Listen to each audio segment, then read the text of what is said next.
দেখো বন্ধুরা, সবার তো কাজের স্পিড সমান থাকে না। তোমরা যদি চেষ্টা করো না, তোমাদের নিজের কাজের স্পিডটাও অনেক দ্বিগুণ করে নিতে পারো। তো সেটা কিভাবে করতে হয় না, আজকে তোমাকে সেটাই বোঝাবো। তুমি একটা টাইমার সেট করে বা তুমি ঘড়ি দেখে তুমি যে কাজটা করছো সেটাকে তুমি কম সময় কিভাবে করা যায় সেটা চেষ্টা করবে। মানে ঘড়ি ধরবে, দিয়ে একটা কাজ করবে যে কত সময় তুমি কাজটা কমপ্লিট করবে।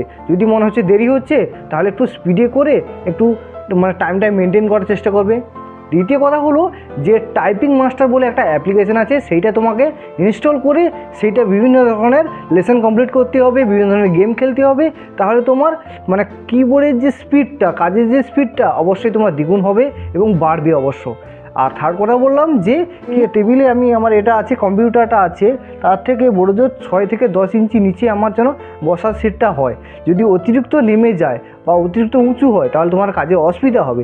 তার জন্য তুমি এই 2-3টে জিনিস খেয়াল করবে, দেখবে তুমি কাজের স্পিডটা বাড়াতে পারবে।